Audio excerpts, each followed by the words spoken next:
సిగ్గులేదా మీకు? సిగ్గులేదా? ఇప్పుడేం చెప్తారు? నేను చెప్పటంలా, FBI చెప్తుంది, కోర్టు చెప్తుంది, అమెరికాలో ఉండే కోర్టు. ఇంకొక విషయం కూడా చెప్తున్నా కలాం రెడ్డి, జగన్మోహన్ రెడ్డి, నీకు కూడా.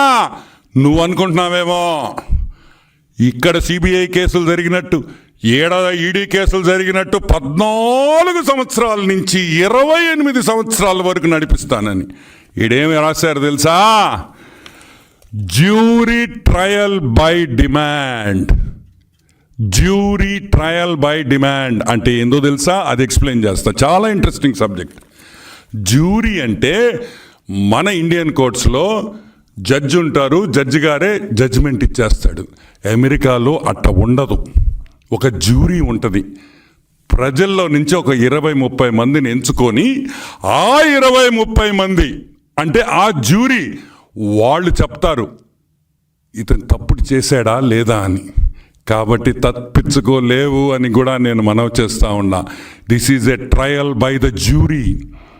It is trial by jury, not by an independent court. It's a jury trial in US.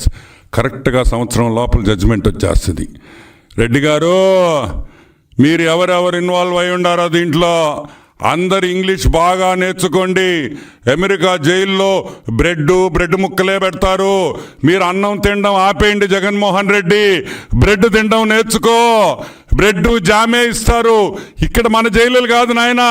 Bharatakka క్యారియర్లో చేపల పులుసు, మటన్ కర్రీ, బిర్యానీ తెచ్చేదానికి అవన్నీ అమెరికా జైల్లో ఒప్పుకోరు. కాబట్టి ఇప్పటి నుంచే తయారు కావాలి అని కూడా మనవి చేస్తా ఉన్నాం.